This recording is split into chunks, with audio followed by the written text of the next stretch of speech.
There is a unique kind of silence in the modern world. It is not the peaceful quiet of a forest, nor the comforting stillness of a sleeping home. It is a loud, deafening, and digital silence. It is the silence of a message delivered but unanswered. The silence of the blue checkmarks that sit, like two cold, unblinking eyes staring back at you from the screen. In these moments, the phone in your hand can feel as heavy as a stone, and the silence it represents can feel like a verdict on your entire worth. Your heart rate quickens. A knot forms in your stomach. Your mind begins to race, creating 1,000 stories to fill the void. Is he angry? Did I say something wrong? Has he lost interest? Has he found someone else? This reaction may seem overly dramatic for a simple, unanswered text, but we must understand what is happening on a deeper biological level. In that moment, your nervous system cannot tell the difference between being left on red and being left by your tribe at the mouth of a cave thousands of years ago. The silence triggers a deep, primal, and terrifying fear of abandonment, and it is here, in this moment of primal panic, that most women make one single, catastrophic mistake. A mistake that has nothing to do with whether you send another text or not. It is a subtle, internal surrender that happens long before your thumbs ever touch the screen. It is a mistake that not only guarantees you will feel powerless, but that also systematically destroys the very attraction you are so afraid of losing. This video will reveal that number one soul-crushing mistake that you must never ever make when you feel ignored. Drawing on the profound wisdom of Carl Jung, we will explore the shadow that this silence activates within you. But more importantly, we will teach you the one sovereign response that transforms this moment of perceived powerlessness into a moment of your most profound and unshakable power. This is not a lesson in how to get his attention. It is a lesson in how to reclaim your own.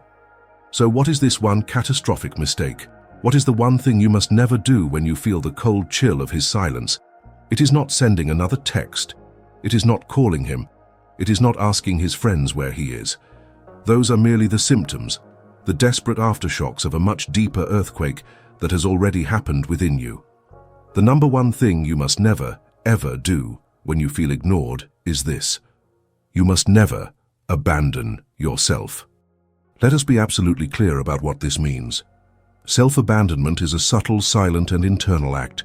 It is the moment, in the face of his silence, that you energetically leave the rich, warm, and vibrant kingdom of your own life, and you go and sit in the cold, sterile, and empty waiting room of his.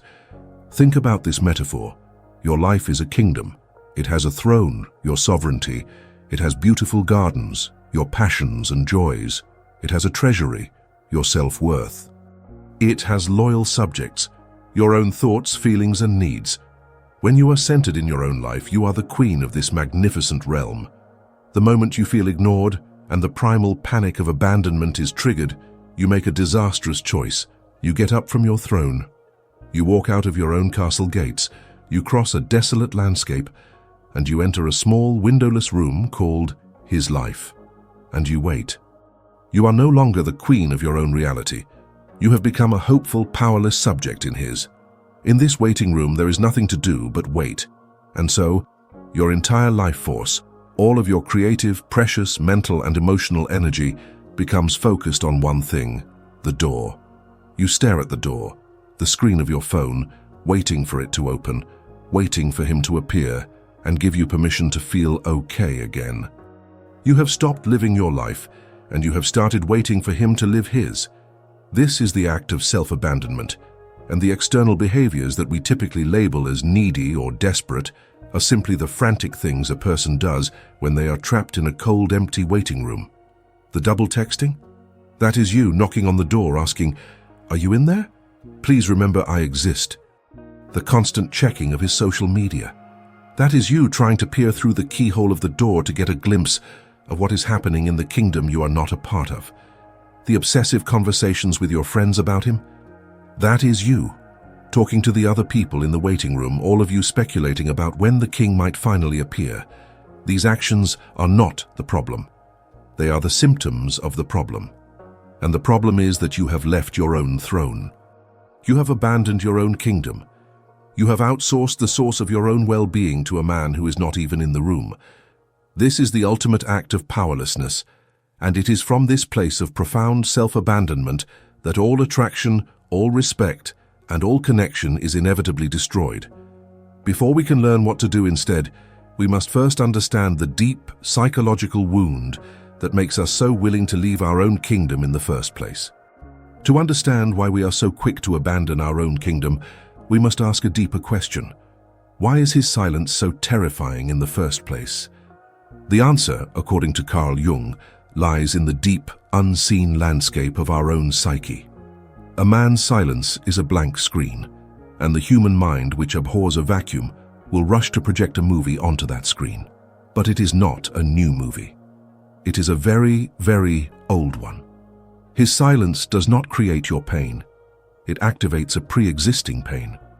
It is a spotlight that he is unintentionally shining on the most wounded and terrified part of your shadow. This is the reawakening of the orphan archetype within you. The orphan is the part of our psyche that is formed in our earliest moments of life, the part that learned what it had to do to survive in a world that did not always feel safe. The core wound of the orphan is a profound fear of abandonment, and its core belief is, I am not inherently enough. I must perform, I must be good, I must be pleasing, in order to be worthy of love and to avoid being cast out. For years, this orphan archetype may lie dormant. As a successful, capable adult woman, you have built a life, you have achieved things, you have learned to be strong. But in the deafening silence of being ignored by someone whose affection you desire, the orphan awakens, the adult woman recedes, and the terrified child takes the throne. Imagine that orphan part of you as a small girl, standing alone in a vast empty hall. His silence is the sound of footsteps walking away, of a door closing in a distant room. The feeling that rises in your chest, that frantic, heart-pounding panic, is not the rational disappointment of an adult. It is the primal existential terror of the child who believes she is about to be left alone forever. It is this terrified inner child who then projects her oldest and most painful movie onto the blank screen of his silence. She is the director of this horror film, and she only knows one plot.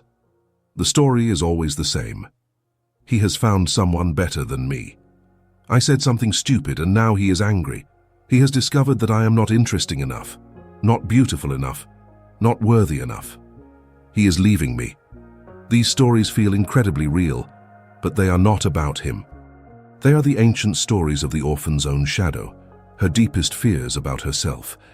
His silence is simply the trigger. This is why the pain of being ignored can feel so disproportionately intense. The intense pain you feel is not a measure of how much you like him. It is a measure of how much your own inner orphan is in need of your attention. The problem is not his absence from your phone screen, it is your own absence from the throne room of your soul. The number one mistake, the act of abandoning yourself, is a tragic repetition of the past. It is the adult woman abandoning her own inner child in the very same way she once feared being abandoned by the world. To break the cycle, you must first recognize that the call to action is not coming from him. It is coming from within. When the orphan archetype takes the throne and you abandon your own kingdom, the consequences are not just internal. This act of self-abandonment radiates outward, and it systematically dismantles the very attraction you are so terrified of losing.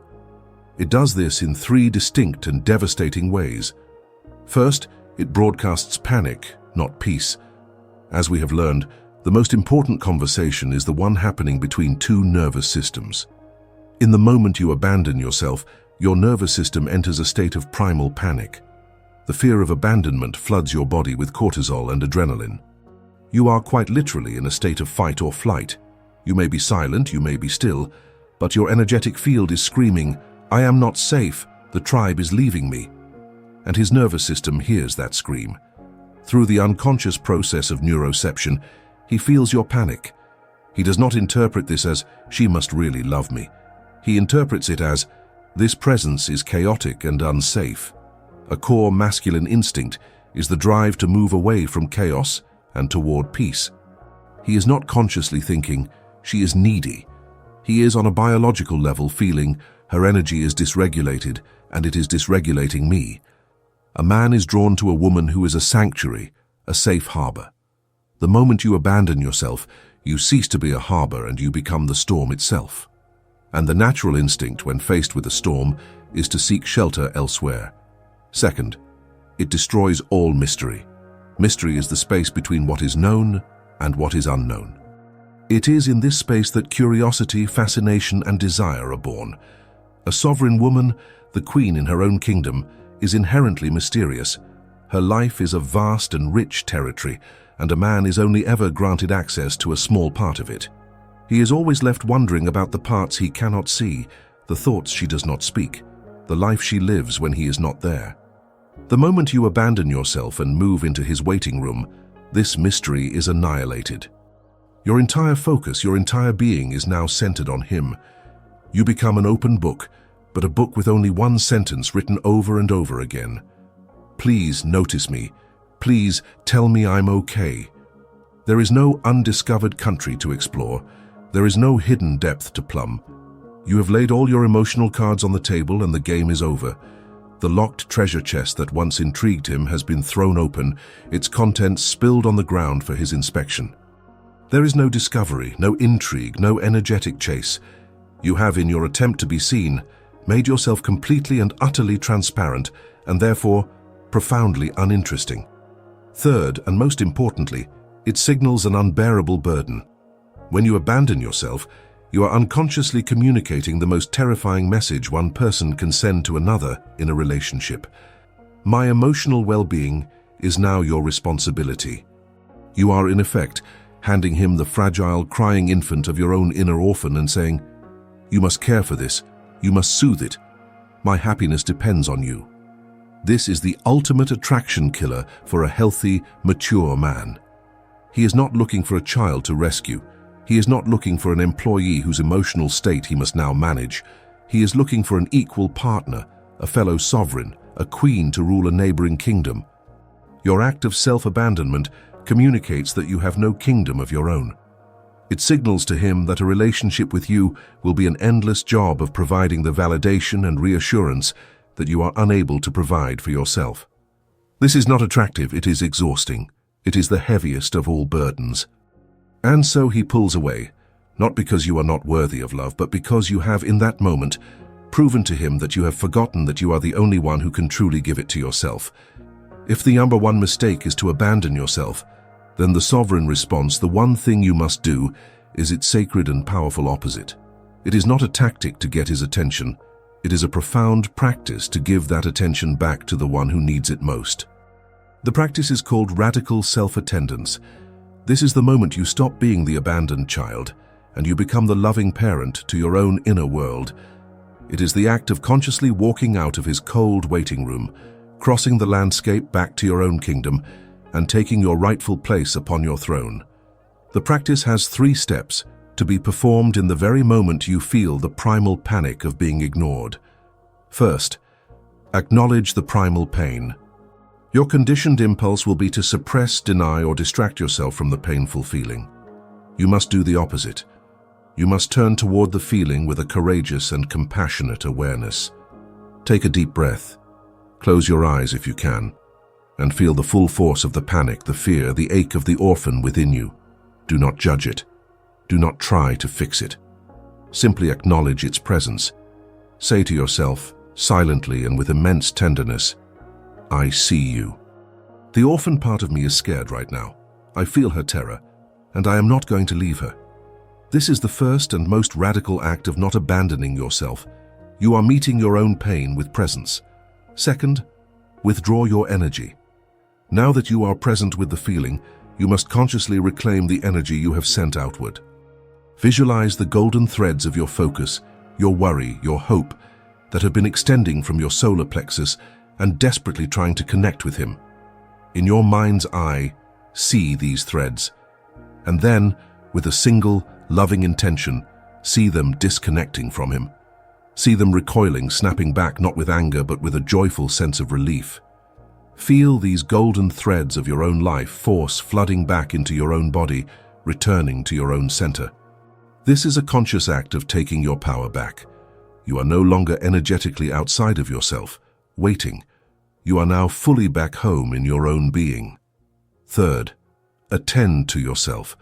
You are now in your own kingdom, with your own reclaimed energy, in the presence of your own terrified inner child.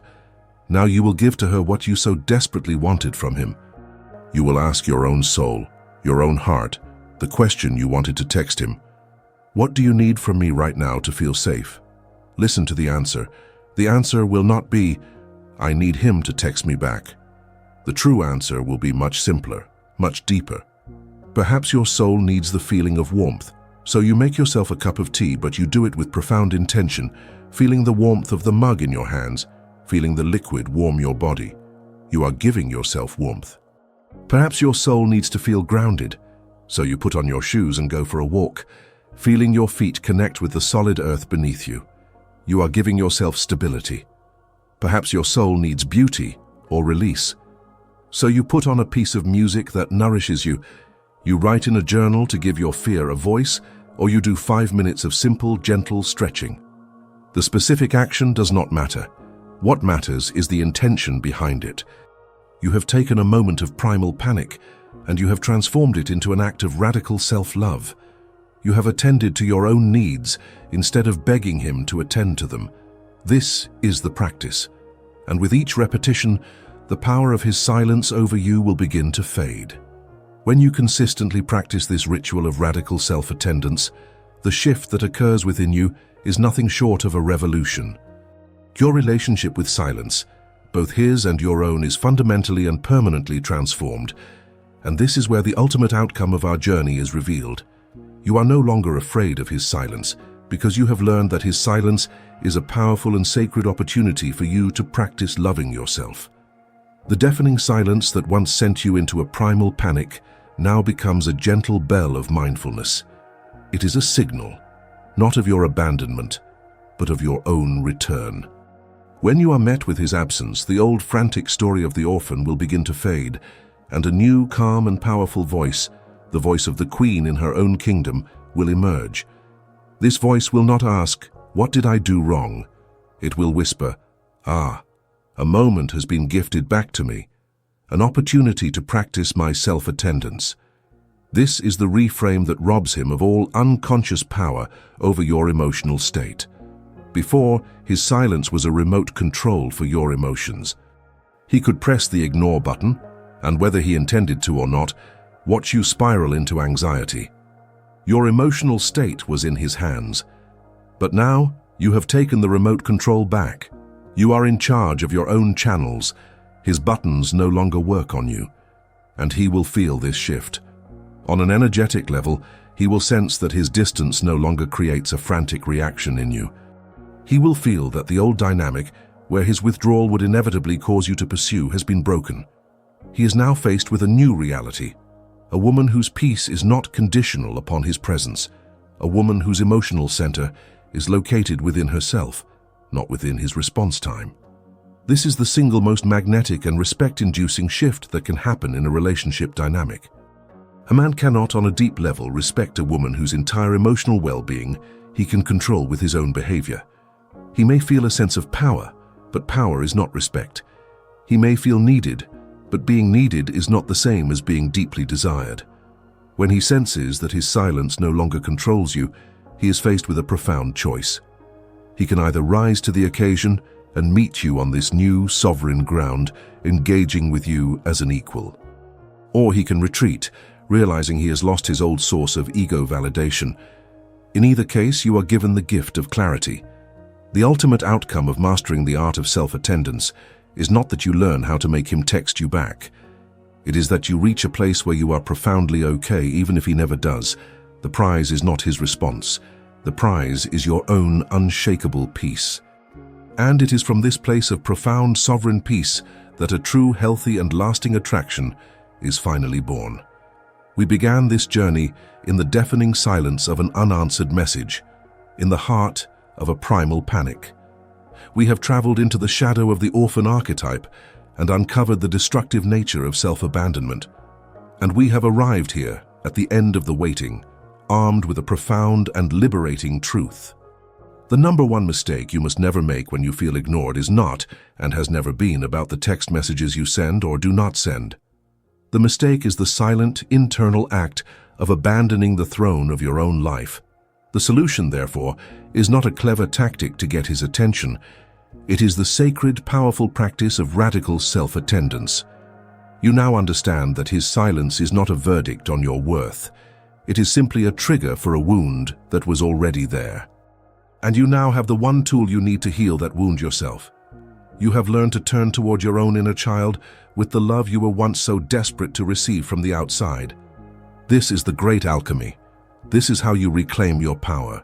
You learn to stop seeing his silence as a cold, sterile waiting room where you must anxiously await his return, and you begin to see it as a vast, quiet, and magnificent throne room. A sacred space where you are not the one who is waiting, but the one who is ruling. The sole, sovereign, and attentive ruler of your own inner kingdom. And from that throne, from that place of unshakable self-possession, you will discover that the validation you once begged for is a pale shadow of the profound worth you have finally found within.